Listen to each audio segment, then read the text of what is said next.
Assalamualaikum warahmatullahi wabarakatuh. Selamat pagi anak-anak semuanya. Gimana nih kabarnya hari ini? Apakah baik semuanya? Alhamdulillah kalau kabarnya baik. Nah, sebelum kita melanjutkan pembelajaran hari ini, alangkah baiknya kita membaca doa terlebih dahulu ya. Untuk itu, Ibu minta tolong kepada ketua murid untuk memimpin baca doanya terlebih dahulu. Ya, baik. Terima kasih ya.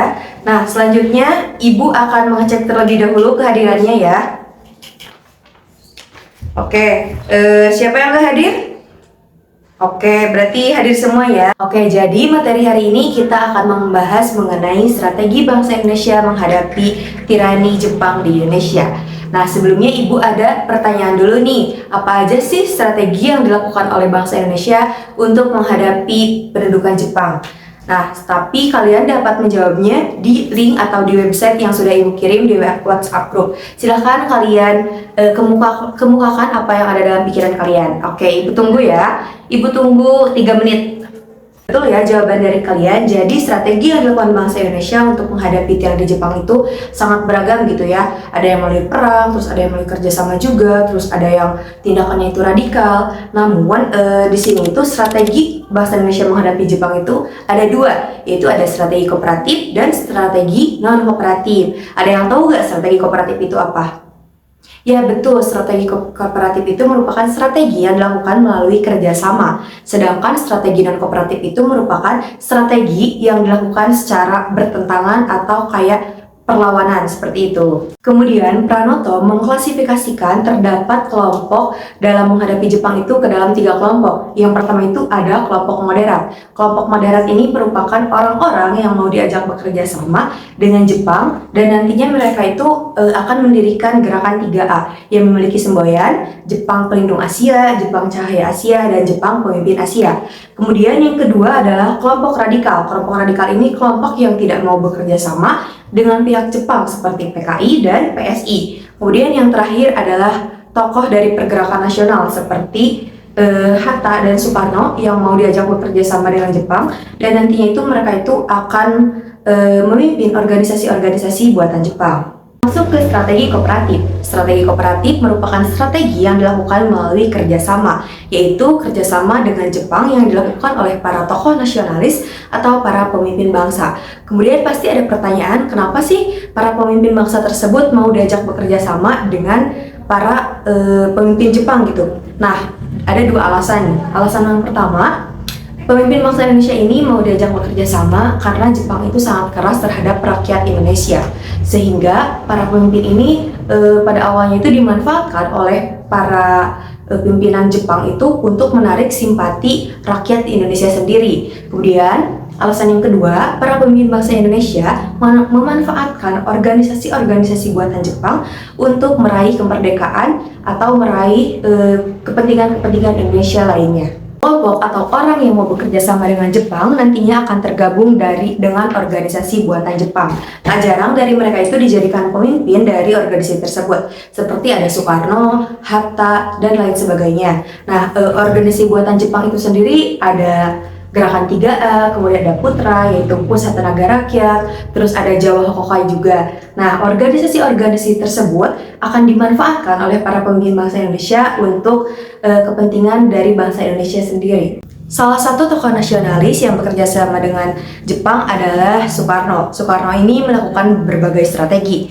Nah, salah satunya ini Soekarno mengunjungi berbagai daerah untuk menyampaikan pidato agar membangkitkan semangat dan rasa nasionalisme dari rakyat Indonesia sendiri. Kemudian, yang kedua, Soekarno ini membangkitkan rasa nasionalisme kepada rakyat melalui siaran radio dan berbagai tulisan, namun tetap dilakukan dengan hati-hati dan jauh dari jangkauan pihak Jepang sendiri. Namun, tindakan yang dilakukan Soekarno ini terkadang mendapatkan pertentangan, di mana pada saat itu para pemuda ini menentang tindakan Soekarno karena tindakan Soekarno dengan bekerja sama dengan Jepang ini merupakan tindakan yang tidak wajar gitu, atau dengan kata lain tindakan tersebut merugikan rakyat. Namun pada kenyataannya Soekarno melakukan tersebut untuk bernegosiasi kepada Jepang agar tidak terlalu keras terhadap terhadap rakyat Indonesia sendiri.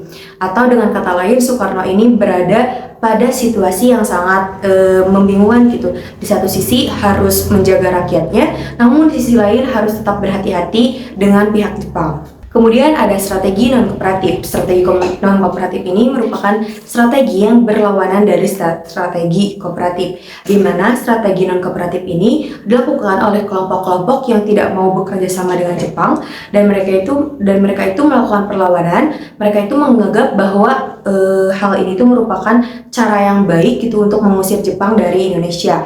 Nah, strategi ini diimplementasikan melalui dua cara, yaitu cara pertama itu gerakan bawah tanah, dan yang kedua itu gerakan secara terang-terangan. Strategi non-kooperatif ini merupakan gerakan sembunyi-sembunyi yang dilakukan oleh beberapa tokoh dari PSI dan PKI seperti Sultan Syahrir, Wikana, dan lain sebagainya. Nah, wujud dari perlawanan ini itu ada propaganda anti-Jepang, kemudian membangun jejaring, terus penyadapan terhadap siaran radio sekutu. Nah, seperti itu ya. Itu ada gerakan terbuka. Nah, gerakan terbuka ini merupakan gerakan yang dilakukan secara fisik atau bersenjata dan dipimpin oleh pemimpin-pemimpin yang ada di berbagai daerah. Contohnya itu ada perlawanan di Blitar yang dipimpin oleh Supriyadi, kemudian ada perlawanan di Aceh, dan ada juga perlawanan di Singaparna yang dipimpin oleh Kiai Zainal Mustafa. Nah, kita ambil salah satu contoh perlawanan dari Singaparna yang dipimpin oleh Kiai Zainal Mustafa. Kiai Zainal Mustafa ini merupakan ulama dan pemimpin dari Pondok Pesantren Sukamanah yang ada di Singaparna. Perlawanan yang dipimpin oleh Kiai Zainal Mustafa ini didasari dari beberapa alasan, di mana Jepang ini sangat keras dibandingkan dengan Belanda. Kemudian Jepang ini menerapkan kewajiban ketika mereka yaitu menuai padi, mereka harus menyerahkan beras sebanyak 2 kintal. Kemudian Jepang juga menerapkan ajaran Shinto pada upacara Seikere, di mana upacara Seikere ini merupakan upacara menyembah matahari dan sangat bertentangan dari ajaran agama Islam. Sehingga alasan-alasan tersebut ini dijadikan dasar dari perlawanan yang dilakukan Kiai Zainal Mustafa dan pasukannya di hari Jumat di tahun 1944 terhadap Jepang. Sampai di sini apakah ada yang mau bertanya? Oke, kalau tidak ada yang bertanya, kita lanjut ya. Ibu di sini akan membagikan kuis, tapi secara berkelompok ya. Silahkan kalian bagi menjadi 4 kelompok. Boleh berdasarkan urutan bangku. Untuk linknya sudah ibu share di grup ya. Nanti kalian buka link tersebut. Silahkan kalian jawab berdasarkan kelompok.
berdasarkan kuis tersebut, Ibu sudah lihat ya kalau kalian itu memperhatikan materi yang Ibu sampaikan dan materinya juga sudah kalian pahami.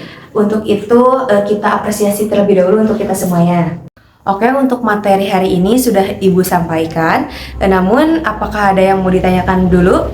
Apakah ada yang perlu didiskusikan? Silahkan. Oke, kalau tidak ada mungkin sudah cukup ya.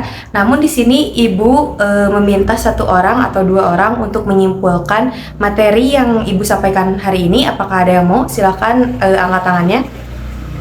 Oke, silakan untuk menyimpulkan materi hari ini. Oke, terima kasih. Ya, betul ya. Jadi hari ini kita sudah membahas mengenai strategi yang dilakukan oleh bangsa Indonesia terhadap pendudukan Jepang, meliputi strategi kooperatif dan strategi non-kooperatif. Strategi kooperatif ini merupakan strategi yang dilakukan oleh para tokoh pergerakan nasional yang dilakukan melalui kerjasama dengan pihak Jepang. Kemudian strategi non-kooperatif merupakan strategi yang dilakukan dengan cara perlawanan. Adapun perlawanannya itu seperti perlawanan fisik dan bersenjata, seperti itu ya. Namun sebelum kita tutup hari ini, alangkah baiknya kita untuk mengucapkan hamdalah terlebih dahulu. Alhamdulillahirrabbilalamin. Nah, Ibu juga minta tolong kepada ketua murid untuk membaca doa setelah belajar. Oke, baik, terima kasih anak-anak semuanya. Terima kasih sudah memperhatikan selama pembelajaran berlangsung. Dan untuk pertemuan selanjutnya, jangan lupa kalian boleh membaca-baca materi terlebih dahulu mengenai detik-detik proklamasi. Oke, sampai jumpa di minggu depan. Semoga selalu dalam keadaan sehat. Terima kasih. Wassalamualaikum warahmatullahi wabarakatuh.